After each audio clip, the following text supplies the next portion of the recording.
And so we're going to start off with requests for bill introductions. Anybody have any bills they want to introduce this morning? There are none. So it may be a short meeting. We're going to go around since there's only three. I believe there's 3 new people here. So I want to go around the room and introduce ourselves. We'll introduce our staff and take any questions. And at the end, if I'll stay around, if you out there in the audience want to talk about anything, we can. So let's start off with going from this way and around. Go ahead. Tell us if you was a military, you have any military experience as well. I do not have any military experience, but I was talking to Keith about that just recently. Greg Wilson, 70th District, Abilene. Representative Abby Boatman, District 86, which is in Wichita, and I am an Air Force veteran. Representative Lois Bloom, National Guard, 64th District, centered around Clay Center. Dan Goddard, 7th District, in Southeast Kansas. I've served in the Air Force for 24 years as a pilot and squadron commander, et cetera, so it's good to be here. Good morning, Virgil Weigel, 56th District, that's here in Topeka, South Central part of Topeka, out in Shawnee County. U.S. Army veteran, 3 years active duty and a year in the Kansas Air National Guard.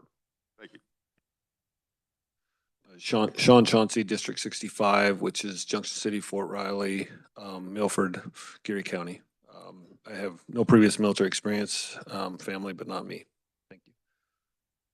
I'm Nate Butler. I'm 68th District, which is Morris County, the Southern Geary County, Southern Riley County. I'm a 22-year Army retiree, and I'm a big Red One soldier.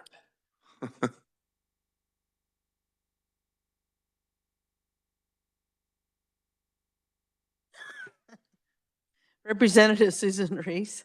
I represent District 23, and that is Lenexa, Shawnee, and Overland Park. I do not have military experience, but I have been on this committee since I was elected, so thank you. Carolyn Cahar, House District 33. That's Edwardsville, Bonner Springs, and part of Kansas City, Kansas, around the Legends and Turner area. Ken Collins, I represent the 2nd District, which is in Southeast Kansas, part of Crawford and Neosho County. And I spent 4 years active duty in the Air Force and 6 years in the Army National Guard. Representative Tim Johnson, 38th District, which is in Leavenworth County. A little bit of Wyandotte, go right up to the fort. Proud Army dad of 2. One's just retired, one's just back from his 4th deployment. Thank you. The elevator was really late this morning. Sydney Carlin, Manhattan, District 66. I'm starting my 24th year in the House and my 2nd year on this committee. So thank you. Well, I'm Rick James. I represent the 4th District, which is in Southeast Kansas, Lynn County and Bourbon County, about borders of Missouri. So I served in the United States Marine Corps for 30 years and served as a county commissioner for 2 terms. And I look forward to this committee. I hope we can get some good things done. And I hope you have some good bills this year to go. We'll go to our staff. Go ahead.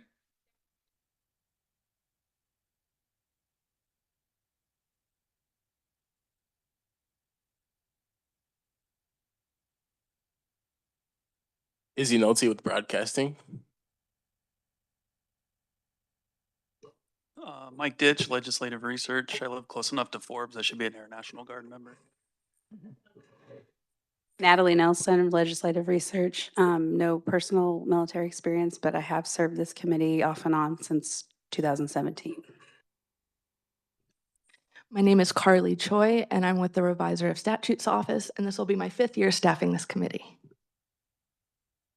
Thank you and welcome everybody. And if anybody needs to say anything out there, you can step up to the podium now or we're going to adjourn. Has anybody got anything?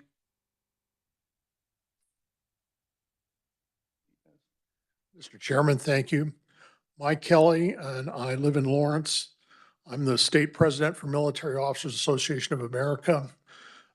Those of you who've been on the committee before have seen me around. I want to offer anyone who has a constituent problem with the military. If you can't get a hold of General Turner's staff, you can get a hold of me. I'll be happy to help answer any questions or research anything.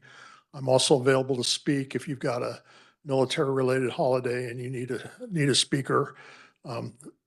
Representative Reese can tell you she saw me speak in December, so she knows what I can do. But I'm really happy to be back and working with the committee again. And I hope to get a bill on death certificates coming up. So happy to help out. Military Officers Association of America, or for the entire military community, not just officers. Thank you. Representative Butler. Thank you, Mr. Chair. I just want to give an update on the order of the sunflower that we've been working on for last year. We brought it as a bill. That bill made it out of committee, went to the House floor. On the floor, they decided not to send that through the legislation, but to go and just do it on a side note. We worked for the last year with the Secretary of State's office, with the governor's office. We had 2 or 3 briefings with the governor and with her liaison. And I think we've got most of it finished. We're just waiting on, they decided to take the certificate that we had made. They're going to improve upon that certificate and make sure that we have all the I's dotted and T's crossed as far as how to get people recommended for that. So we hope we have something soon. I talked to Ethan Belshey last Thursday or Wednesday, and he's going to get some update for us. So hopefully next week we'll have an update on where we stand on the order of sunflower. So Representative, can you just touch on the sunflower, what it does? We have some new people here, maybe back there that didn't. So the other order of the sunflower is a order that it's allowed to be issued one time. It's a numbered order. There's other ones out there. The order of the yellow rose, which is in Texas, and the order of the Kentucky Colonel out of Kentucky. Those are the 2 that we investigated on.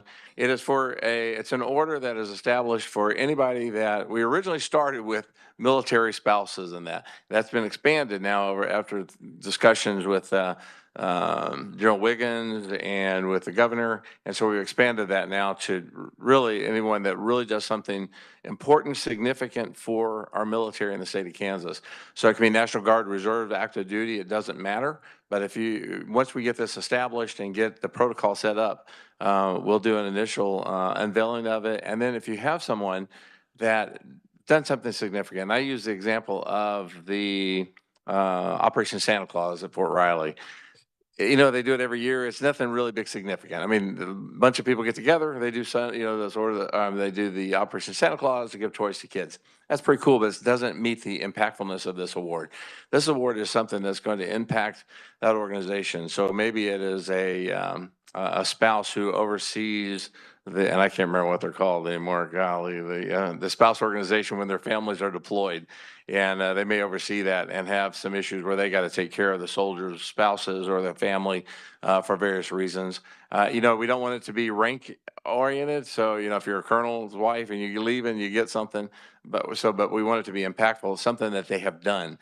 And we started out with spouses because I know as a retiree, oftentimes our spouses get left out, but they take the brunt of what's going on when we're deployed. And so we wanted to make sure that it was impactful for them. But we have other people in our communities that make significant contributions to the military wherever they might be. So we want to recognize them. And it's pretty cool. And I know we have someone who has a daughter or daughter-in-law who has the Order of the Yellow Rose. And so it's been impactful for that. So I think it's a great thing for Kansas, a great thing for our military. I'm looking forward to getting this established and getting it out. All right, thank you for that. Is anybody else in the committee? Go ahead, Representative. Representative Tim Johnson, thank you so much. I appreciate everything that he has done, Representative, to get this. I remember the day my daughter-in-law came back from Texas with that beautiful yellow rose because she took care of her troops at home. And if you've ever watched the movie We Were Soldiers, those of us that suffered through the Vietnam ending, people were getting notes, Western Union, and she did what was right with those wives, babysat, incredible things that they do back at the post. And then my other daughter-in-law same thing. But she lives in Kansas, so she wasn't eligible, and then she took care of two little hooligans, grandkids of mine. But she also took care of those wives, and it's important that we recognize that. And so it is in a prominent place of importance in my son's house. And that's why this is important. And Representative Butler, thank you so much for that. Thank you. All right, is there any other business? Anybody else got anything? Go ahead.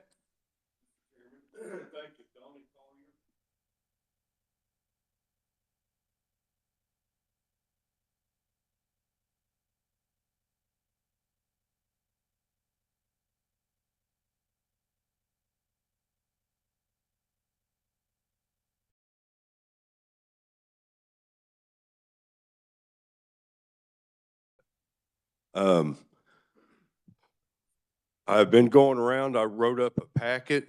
I actually wrote up what I looked like a bill to me, but from there I'm lost. So if anybody wants to help me get this, where we can get it into whatever legal bill or statute or whatever it needs to be, that was the number one choice of the veterans that was here. Thank you. Thank you. Anybody else? Hi, committee. My name is Larry Ann Brown. I'm a contract lobbyist. I'm starting my 31st session here. I have a variety of clients, but the client that's interested in this committee is called Veterans Benefit Guide. Thanks. Anybody else? I think Thursday we have General Turner speaking on yours. So that'll be a good meeting. If you have any bills on Thursday, we'll see you then. The meeting's adjourned.